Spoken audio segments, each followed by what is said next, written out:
அனைவருக்கும் வணக்கம். ஸ்ரீ மகா பெரியவா சரணம். ஸ்ரீ கணேசாய நமக, ஸ்ரீ சரஸ்வதியை நமக, ஸ்ரீ குருப்பியோ நமக. இன்று ஸ்ரீ மகா பெரியவரின் திருவிளையாடல். காஞ்சி பெரியவாளின் பக்தியில் பழுத்த பழம் மாது ஸ்ரீ பொள்ளாச்சி ஜெயலட்சுமி அம்மாள். இவர் பழுத்த பழமாய் இன்றும் காஞ்சி மடத்தில் பெரியவரின் அதிர்ஷ்டமான நிழலிலேயே துறவு வாழ்க்கை வாழ்ந்து வரும் உத்தமி. கணவன், மகன், மருமகள், பேரன், பேத்தி என்று குடும்பத்துடன் இருந்த பொழுதும் நடமாடும் தெய்வ நிழலிலேயே பெரும் பொழுது கழிக்கும் பெரும் பேறு பெற்றவர். அவருக்கு மகானிடம் பல அதிசய அனுபவங்கள் உண்டு. அதில் சில இதோ. இந்த மாதரசியின் மகன் சந்திரசேகருக்கு சிதம்பரத்தில் திருமணமானது. புகுந்த குலத்திற்கு ஏற்ற குலவிளக்கு மருமகள் லலிதா. குரு ஆணைப்படி சாஸ்திரோத்தமாய் 4 நாட்கள் விவாகம் நடந்து முடிந்து கையோடு நேராக அருள் பெற காஞ்சி வந்தார்கள். குருவருள் கடாட்சம் பெற்றுக்கொண்டு ஸ்ரீ ஜெயேந்திர சரஸ்வதி சுவாமிகள் திருப்பதியில் இருந்ததால் அங்கு சென்று அவரது அருளையும் பெற்றுக்கொண்டு குலதெய்வமான பாலாஜியையும் தரிசித்துவிட்டு நந்தனத்தில் உள்ள வீட்டிற்கு மதியம் வந்து சேர்ந்தார்கள். அலைச்சலால் அனைவரும் சோர்ந்து அசதியாய் படுத்துவிட்டனர். மாலை 6 மணிக்கு மாமியின் கணவர் எழுந்து சந்தியாவந்தனம் செய்ய தொடங்கினார். புது மணமான மருமகளும் சுவாமிக்கு விளக்கேற்றி வழிபட்டாள். மகன் சந்திரசேகரிடம் எழுந்து சந்தியாவந்தனம் செய்யும்படியும் மேலும் வீட்டு தோட்டத்திலிருந்து பறித்த மட்டை தேங்காய்களில் ஒன்றை எடுத்து உரித்து கொடுக்கும்படியும் வெள்ளிக்கிழமையாய் இருப்பதால் சுவாமிக்கு தேங்காய் உடைத்து அர்ப்பணம் செய்ய வேண்டும் என்றும் படுத்துக்கொண்டே உத்தரவிட்டார் ஜெயலட்சுமி. அசதி மிகுந்திருந்ததால் அன்னை சொல்வதை காதில் வாங்கினாலும் உடனே எழுந்து செயலில் இறங்க முடியாமல் சந்திரசேகர் கட்டிலின் மேலேயே படுத்திருந்தார். மீண்டும் சொல்லியும் பிள்ளை எழுந்திருக்காமல் படுத்திருப்பதைக் கண்ட தாயும் அசதியால் படுத்த வண்ணமே நடமாடும் தெய்வத்தை நினைத்து வெள்ளிக்கிழமை தவறாமல் தேங்காய் உடைப்பது வழக்கம். குழந்தைகள் புதுமணமாகி வேறு வந்திருக்கிறார்கள். சொல்ல காதில் வாங்க கொள்ளவில்லை. தேங்காய் வேண்டுமானால் நீயே உரித்து உடைத்து கொள்ள வேண்டும் போல் இருக்கிறது என்று சொல்ல படார் என வெடித்தது போல் மகன் படுத்திருந்த கட்டிலுக்கு அடியில் இருந்த சப்தம் வந்தது. கட்டிலின் மேலே படித்திருந்த சந்திரசேகர் பயத்தில் துள்ளி எழுந்து வெளியே வந்து நடுங்கியபடி நிற்க, ஜபம் செய்து கொண்டிருந்த தந்தை பயப்பட, மருமகள் லலிதா அதிர்ச்சியுற, ஜெயலட்சுமி வாரி சுருட்டி கொண்டு எழுந்து என்ன ஆச்சு என்று பதற, ஒருவருக்கும் சத்தம் வந்த காரணம் புரியவில்லை.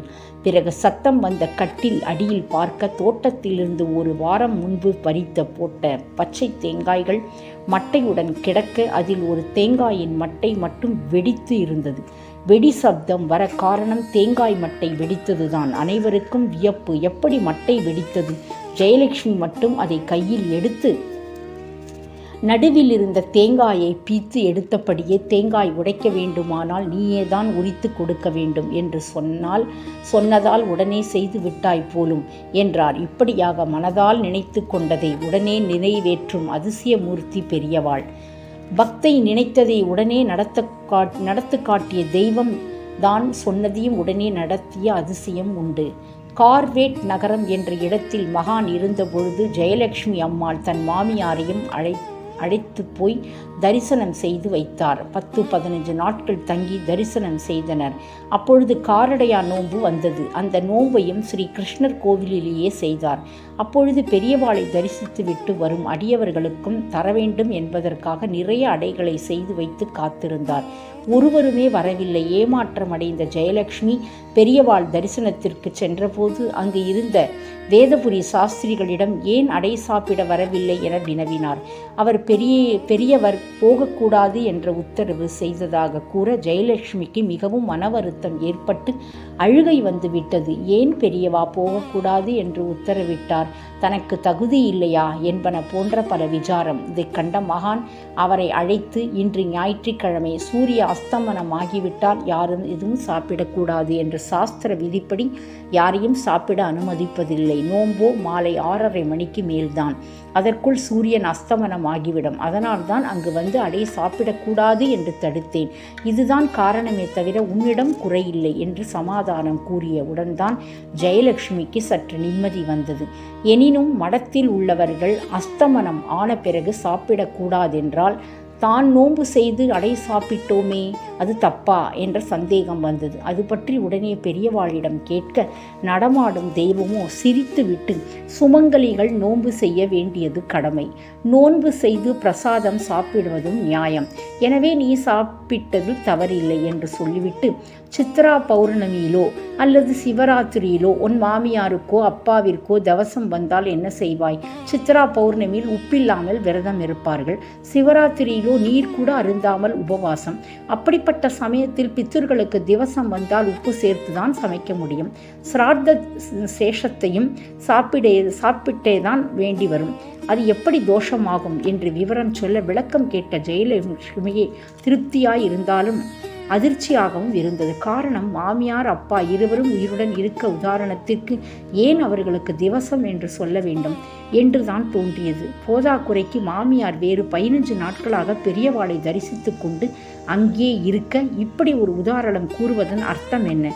மறுநாள் மாமியாருடன் உத்தரவு வாங்கி கொண்டு கிளம்பும் பொழுது பெரியவாள் மாமியாரிடம் 15 நாளா என்ன ஆசை தீர தரிசனம் பண்ணிட்ட, உனக்கு என்ன வேண்டும் கேள் என்று வினவ, மாமியாரும் எல்லாம் ஆனந்தமாக இருந்தது, நான் திடீர்னு சாகாம 2 நாள் படுத்துண்டு இருந்து பிறகு போகணும் என்று சொல்ல, பெரியவாள் ஆச்சரியமடைந்து, என்ன எல்லோரும் அனாயாச மரணம் வேணும்னு கேட்பா, நீயோ 2 நாள் கிடக்கணுங்கிறியே என்று கேட்டார். மாமியார், என் குழந்தைகள் எல்லாம் பல ஊரில் இருக்கா, 2 நாள் கடந்தா எல்லோரும் விஷயம் தெரிந்து வந்து தேடுவா, சேர்ந்துடுவா, நான் போகிற போது எல்லோரும் பக்கத்தில் இருப்பா, திடீர்னு போனால் அப்படி கடைசியாக பக்கத்தில் இருந்து பார்க்க கிடைக்காது, அதனால்தான் இப்படி வரம் கேட்டேன் என்று சொல்ல சிரித்தபடி அருள் செய்தார் கருணைமலை.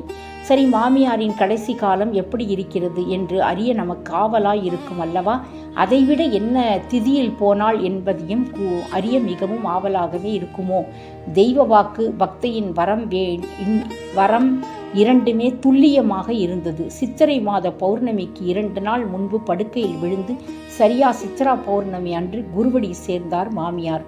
அதே போல்தான் அப்பாவும் சிவராத்திரியில் காலமானார். பிரம்ம ஞானி தீர்மானித்து விட்டால் அதை மீற யாராலும் முடியாது. ஒரு சமயம் பெரியவாள் ஹம்பி என்ற வரலாற்று முக்கியத்துவம் வாய்ந்த இடத்தில் முகாமிட்டு இருந்தபொழுது ஜெயலட்சுமி அம்மாள் தரிசனத்திற்கு சென்றார். தரிசனம் முடிந்து பெரியவாளிடம் விடை பெற பெரியவாள் உத்தரவு தரவில்லையாதலால் காத்திருந்தார். நேரம் ஆக ஆக பக்தை மனம் கவலை கொண்டது. காரணம், மாலை 6:15 மணிக்கு குண்டக்கல்லில் பம்பாய் மெயிலை பிடிக்க வேண்டும். ஹம்பியிலிருந்து பஸ் பிடித்து குண்டக்கல் வந்து ரயில் ஏற வேண்டும். ஆனால் பெரியவாளோ இன்னும் உத்தரவு தரவில்லை. அந்த சமயத்தில் ஹுப்ளியிலிருந்து திரு குருசங்கர் என்பவர் தனது மனைவி கமலாவுடன் பெரியவாளை தரிசிக்க வந்திருந்தார். அவர்களிடம் பேசிக்கொண்டிருந்த பெரியவாள், நீ காரில் வந்திருக்கிறாயா என குரு சங்கரரிடம் விசாரிக்க அவரும் ஆமாம் என்று சொன்னார். பெரியவாள் ஜெயலட்சுமி அம்மாளை குரு சங்கரரிடம் அறிமுகப்படுத்தி, இவள் மாலை குண்டக்கல்லில் ரயில் ஏற வேண்டும், பஸ்ஸில் போக உத்தரவு கேட்டாள்.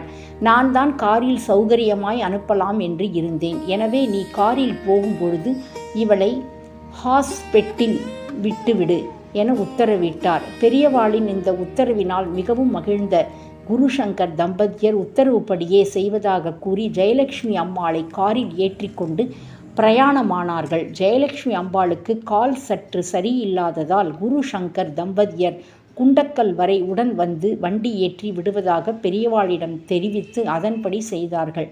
ஹாஸ்பெட் வரை காரில் வந்தவர்கள் அங்கிருந்து ஒரு ரயில் மூலம் குண்டக்கல் பிரயாணம் செய்தார்கள். குரு சங்கர் ரயில்வேயில் உயர் பதவி வகித்ததால் முதல் வகுப்பில் பிரயாணம் செய்தாலும் ஸ்டேஷன் தோறும் இறங்கி வந்து ஜெயலட்சுமி அம்மாளை பார்த்து விசாரித்து வேண்டிய உதவிகள் செய்து வந்தார். திடீரென எதிர்பாராமல் குண்டக்கல்லுக்கு சிறிது தொலைவு இருக்கும் பொழுது ரயில் நின்று விட்டது. உடனே இறங்கி என்ஜின் இருக்குமிடம் சென்று குருசங்கர் விசாரிக்க, என்ஜின் சக்கரங்களை ஒன்றோடு ஒன்று இணைக்கும் இரும்பு இணைப்பு முறிந்து விட்டதால் வண்டி ஓடவில்லை என ஓட்டுநர் சொல்ல, குருசங்கர் கவலையுடன் யோசனை செய்ய தொடங்கினார். நேரம் அப்பொழுதே 5:15 மணி ஆகியிருந்தது. 6:15க்குள் வண்டி குண்டக்கல்லை அடைந்தால்தான் பம்பாய் மெயிலில் ஜெயலட்சுமி அம்மாளை ஏற்றிவிட முடியும். அவருக்கு ஒரே கவலையாக இருந்தது. மேலும் பெரியவாளிடம் வாக்கு கொடுத்து விட்டோமே என்ற பயம் வேறு. இப்படி ஒரு இக்கட்டான சூழ்நிலையில் பெரியவாளை மனமுருகி வேண்டிய குருசங்கர் திடீரென தோன்றிய எண்ணத்தால் அருகிலிருந்த கடையிலிருந்து எலக்ட்ரிக் ஒயர் வாங்கி வரச் சொல்லி முறிந்த இணைப்பை அதனால் இருக்க கட்டிவிட்டு வண்டியை ஓட்டும்படி ஓட்டுநரிடம் சொன்னார். இப்படி செய்தால் சக்கரம் மேலும் வேகத்தில் இணைப்பு அவிழ்ந்துவிடும் என்று ஓட்டுநரும் மற்றவர்களும் சொல்ல, குருசங்கர் தைரியமாக, எல்லாம் பெரியவாள் இருக்கா, பார்த்துப்பா, வண்டியை எடு என்று கூறினார். வேறு வழியின்றி ஓட்டுநரும் வண்டியை ஓட்டினார். ஆச்சரியம் என்னவென்றால், வழுவழுப்பான இரும்பு தண்டில் சுற்றப்பட்ட ஒயர் தளராமல் அவிழாமல் குண்டக்கல் வரை தாக்கு பிடித்துதான். இப்படியாக பெரும் பாடுபட்டு வண்டி குண்டக்கல் வரும்போது மணி 6:45 ஆகிவிட்டது.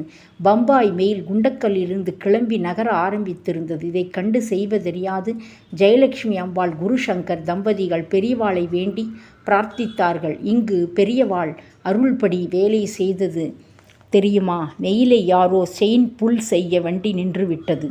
பிறகு என்ன? குருசங்கர் சந்தோஷத்துடன் அந்த அம்மாளை வண்டியில் ஏற்றி அமர வைத்த பிறகே வண்டி கிளம்பியது. இப்படித்தான் பெரியவாள் எப்படி, எங்கு, எப்பொழுது உதவி செய்வார் என்பதை யாராலும் கணித்து கூற முடியாது. இவை யாவும் பெரியவாளின் அலகிலா திருவிளையாடல்தான். தீராத வினையை தீர்க்கும் மகா வைத்தியநாதன் பெரியவாள். அப்படிப்பட்ட ஒரு திருவிளையாடலில் இன்று ஒன்று இதோ.